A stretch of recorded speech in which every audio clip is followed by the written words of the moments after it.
Pipes Wires model core revelation. Think of your legs as a fuel and signal system. The pipes, your arteries and veins, bring oxygen and nutrients in, then carry waste out. The wires, your nerves, carry messages for balance, power, and pain. When pipes underdeliver, wires misfire. When wires misfire, vessels lose smart control. That loop is the trap. Why this matters: peripheral arterial disease affects roughly 1 in 10 people over 65. Even without a formal diagnosis, lower limb vessels stiffen with inactivity.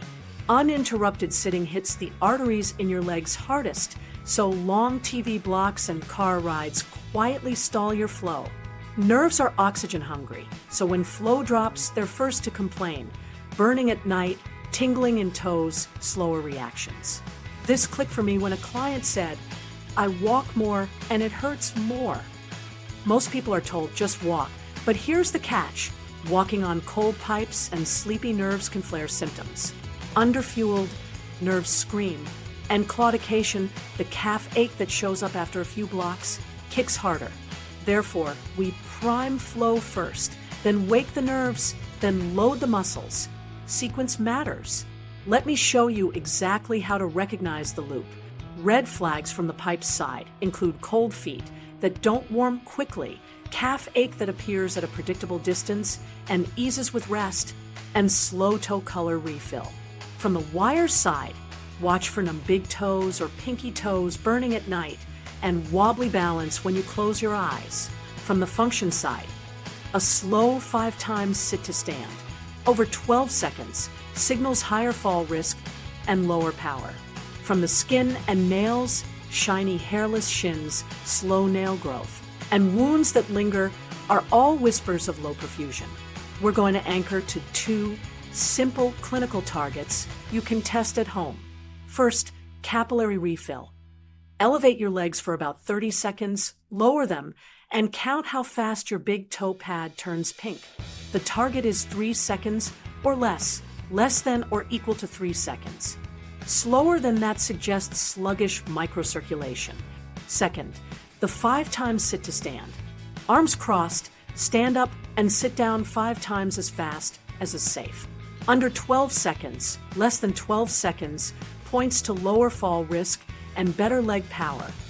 Over that means we've got work to do.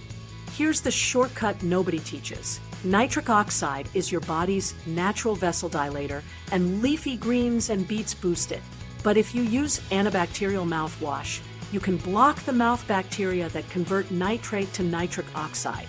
Mouth breathing can limit nasal NO too. So, food helps, but habits can cancel it. Fix the habits, get more out of the food. Now, the but/therefore pattern that keeps you safe. Most people try to walk through it, but that often backfires because pipes aren't primed and nerves are underfueled. Therefore, you start with a 3-minute flow primer, ankle pumps, calf squeezes, heel-toe rockers, then you move, and you finish with a calm down. Once flow is up, light nerve glides wake the wires without provoking them. Then you add strength and power dosing, sit to stands, step-ups, calf raises, with tempo that respects your joints. Pay attention, this next part is crucial. The loop also shows up as autonomic drift. Colder feet at night, slower reaction time stepping off curbs, and needing the rail for stairs more than just for safety. When you improve flow, nerves get oxygen again, signals sharpen, and balance steadies. And boom, your toe color returns faster, your 5x sit-to-stand time drops, and night warmth improves. If you remember nothing else, remember this sequence. Prime the pipes, wake the wires, then load the engine. We'll use those 2 targets: 3-second toe color, less than or equal to 3 seconds, and under 12-second 5x sit to stand, less than 12 seconds, to measure progress. Now that you've got the model, we'll map the 12 silent signals so you can spot exactly where your system is whispering for help. The 12 silent leg signals. Overview map. Let's map the signals so you can spot your pattern fast. We'll group them so you know whether the issue is pipes, wires, power, or skin level clues. Group A is blood flow, the pipes. 3 big ones: cold feet that don't warm quickly, toe color that lags coming back to pink beyond our 3-second goal, and calf aching that shows up predictably on a walk and eases with rest. If you're nodding yes here, you likely need more flow priming and nitrate support before loading your walks. Group B is the nerves, the wires. Look for numb big toes or pinky toes, burning or electric tingling at night, and deep sock line dents by evening. That last one sounds like circulation, but the dent pattern plus nighttime symptoms often means the pipes and wires are already influencing each other. We'll use a simple pitting scale from 0 to 3 to score those dents, because rebound time matters. Group C is strength and balance, the engine. If you wobble with your eyes closed, pull the rail on stairs for strength rather than safety, or take longer than 12 seconds on the 5 times sit to stand, your system can't produce or control force fast enough to stay safe. That's where power dosing and balance stacks come in, but only after pipes and wires are awake. Group D is skin and nails, the dashboard. Shiny, hairless shins, slow toenail growth, or nails that get thick and brittle, and small wounds that linger past 10 days point to low perfusion and higher risk. These are not cosmetic issues. They're late signals that the pipes need attention, and the nerves may already be hypoxic. Here's the kicker. Ignoring any one of these, especially the color refill delay, is the 70% drop-off mistake. People wait until the problem is loud, and then wonder why it's harder to turn around. Don't do that. We'll drill each signal with a quick why, what, how, what it means, the at-home test, and the first fix you can try today. Start with the easiest win for you, but keep those 2 targets in mind: 3-second toe color and under 12 seconds sit to stand. Ready? Let's start with the one most people brush off: cold feet. Signal 1, cold feet that don't warm fast. Cold feet are not just a comfort problem. They're a flow signal and an autonomic signal. When arteries underdeliver or the small vessels aren't dilating on cue, your feet run cold. When the automatic nerve control drifts, vessels stay too tight, especially at night. The thing most people miss is this: if one foot is consistently colder than the other, that asymmetry is a louder red flag than both being a little cool. What should you observe? Mornings are the tell. Do your feet feel cold getting out of bed? And stay that way even after you move to the bathroom and kitchen? Does one foot take longer to warm? Do socks help only while they're on? And the moment you pull them off, the cold rushes back. That's pipes and wires both whispering. Let me show you exactly how to test this at home. Do a 60-second warm wrap. Take a warm, damp washcloth. Wrap each foot for 30 seconds. Then remove and pay attention to how quickly natural warmth returns. Don't use a heater for this. We want your own circulation to do the work. If you feel only a brief surface warmth that fades in under a minute, that's a sign the tissue isn't holding heat, because fresh warm blood isn't arriving fast enough. While you're at it, check whether one foot still feels colder by touch compared to the other. Now, the fix you can try today. Before your first steps each morning, run a 90-second primer focused just on the ankles and calves. Do this sequence: 30 ankle pumps, point your toes away, and pull them back like you're working a gas pedal. Then 30 calf squeezes. Use your hands to gently press and release the meat of each calf, up and down like you're milking it. Finish with 30 heel-toe rockers. Stand at the counter, rise onto your toes, then rock back on your heels, small range, steady pace. Keep breathing through your nose. 4 to 6 calm nasal breaths, because nasal breathing supports nitric oxide in your airways, which helps vessels open. Food and fluids matter here too. Heavy salt plus dehydration can leave your feet colder by pulling fluid where you don't want it and lowering plasma volume. Start the day with a glass of water. If your blood pressure runs low, a pinch of salt with it can help maintain volume. Later in the day, add leafy greens or a small beet boost to support nitric oxide. But here's the shortcut nobody teaches. If you're using antibacterial mouthwash, you might be blocking the mouth bacteria that convert dietary nitrate into nitric oxide. That means you do the food right, but lose the benefit. Swap the antiseptic rinse and avoid brushing your tongue right before a nitrate-rich drink. Now, here's where most people mess up. They put a space heater on their feet and think they're fixing the problem. Heat is fine for comfort, but it doesn't train your vessels. If you skip the circulation work, you'll step away from the heater, and the cold comes right back. Another mistake is doing long static calf stretches right away. Early on, that can actually reduce the muscle pump. Keep it dynamic for the first 2 minutes. What's the quick win you should expect? With that 90-second primer before your first steps, your feet should feel warmer within minutes, your first steps to the bathroom should feel steadier, and the cold shock when you hit the floor should fade. In a week, you should notice faster warm-up on stairs and fewer hesitations getting up at night. If that's you, great. Keep the primer and layer it into your larger flow routine. If you're not seeing a change, double-check your habits. Are you breathing through your nose during the drill? Are you hydrating? Are you unknowingly canceling your nitrate boost with an antiseptic rinse? Fix those, then retest. And remember, we'll validate this with the color refill target. Cold feet plus slow toe color return points squarely at the pipes. That's our next signal. And it's a powerful at-home check that predicts night warmth. Coming up, signal 2, slow toe color refill. This one's simple, quick, and surprisingly accurate. We're checking microcirculation, the tiny vessels that deliver oxygen to your skin and nerves. When they're sluggish, your toes stay pale longer after a brief elevation. That delay isn't cosmetic. It means tissues get fuel late and nerves stay cranky at night. Here's exactly how to do it.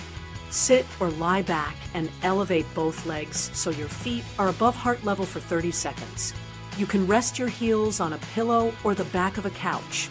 After 30 seconds, let your legs drop to the floor and immediately press the pad of your big toe for 1 second, just enough to blanch it white. Release and count 1 1,000, 2 1,000, 3 1,000 until it turns pink. The target is 3 seconds or less. Test both feet and write down the times. What does it mean?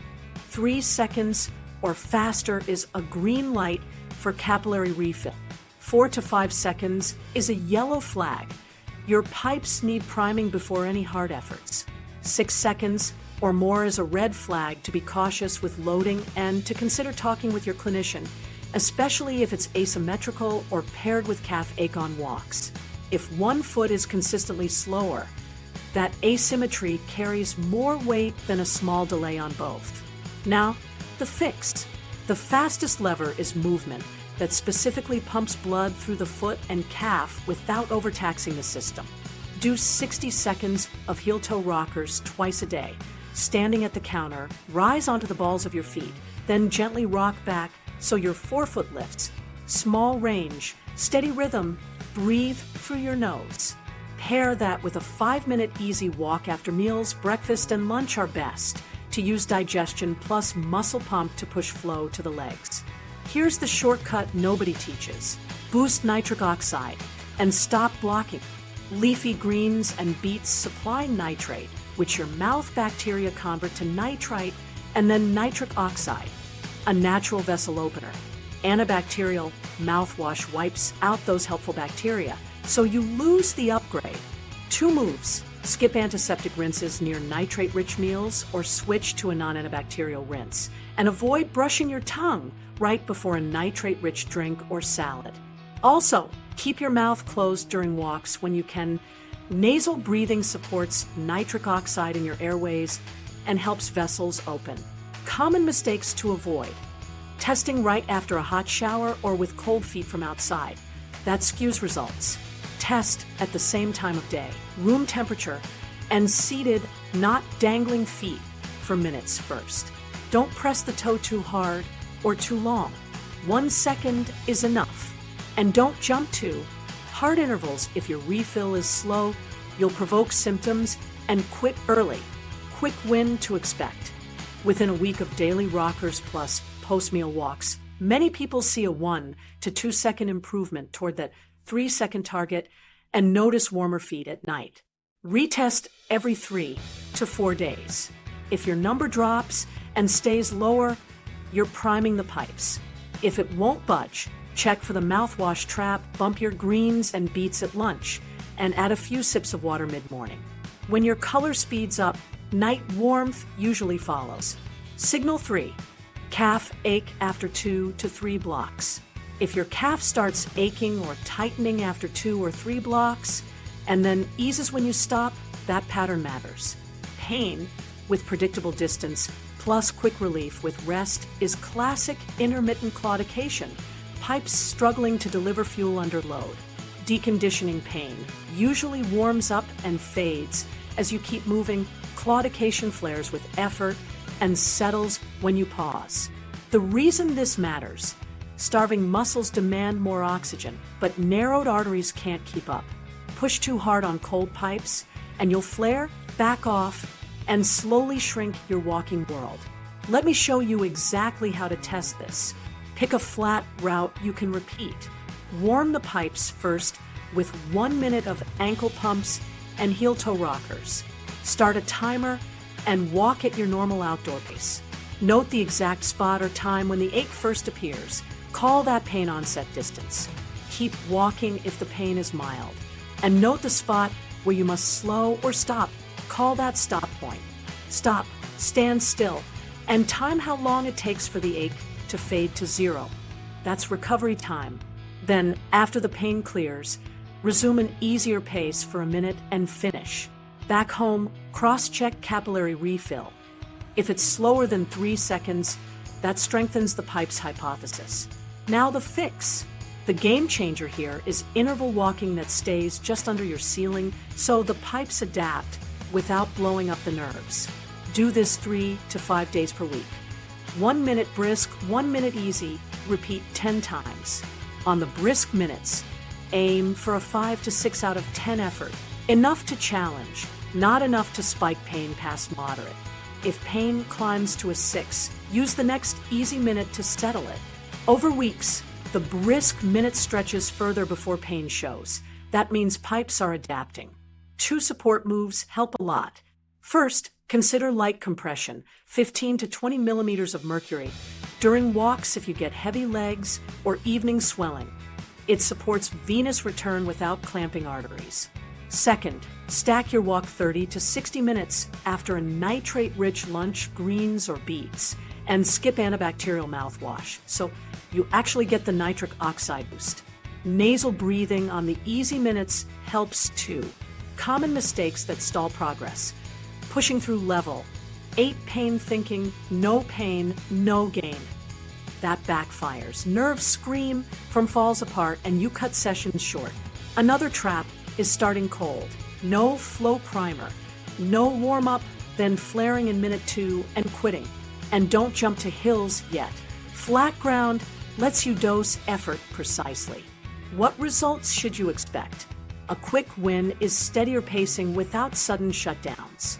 Within 2 weeks, most people see pain onset distance move from, say, 2 blocks to 3 or 4, and recovery time shortens by 15 to 30 seconds. In 4 weeks, it's common to double your comfortable distance if you're consistent and keep pain in the moderate zone. Track 3 numbers weekly: pain onset distance, recovery time, and your toe color refill. When your refill time trends toward 3 seconds and your onset distance stretches, you're rebuilding the pipes, which sets you up for the next signal. Signal 4. When nerves start burning or electric tingling at night. If your feet buzz, burn, or feel electric at night, that's your nerves talking, and usually they're hungry. Small fiber nerves are oxygen hungry. When flow dips in the evening and glucose swings are wider, those nerves run an oxygen debt and fire off false alarms. The pain isn't imaginary. It's a supply problem showing up as a signal problem. Let's pin it down with a quick home screen. During the day, when your feet are warm and dry, sit down and do a 10-point light touch map using a toothpick or a cotton swab. Close your eyes, tap gently on the pad of the big toe, the pinky toe, the ball under the big toe, the ball under the pinky, midsole, heel, and then 3 spots across the top of the foot. Ask yourself, felt it clearly, felt something dull, or didn't notice? Compare left to right. If several spots feel dull or asymmetric, that's a nerve feedback hint, especially when paired with slow toe color or evening swelling. Now, what helps tonight without making things worse? Nerves hate aggressive stretching when they're irritated. Instead, think glide, don't stretch. Here's a 10-minute evening sequence. Lie back with one knee slightly bent for a tibial nerve glide. Gently straighten the knee a bit while you pull the ankle up and turn the sole slightly outward until you feel a mild pull, then back off. Smooth in and out, 10 slow reps, no holding. For the peroneal glide, toes point up and inward softly as the knee extends a touch. Again, glide in and out. You should feel movement relief, not a big stretch. Follow with 60 seconds of ankle pumps to use the muscle pump, then elevate your calves just an inch or 2 on a pillow, about a 5-degree lift, to ease venous pressure without clamping arteries. Ditch tight socks overnight. They trap fluid and irritate nerves.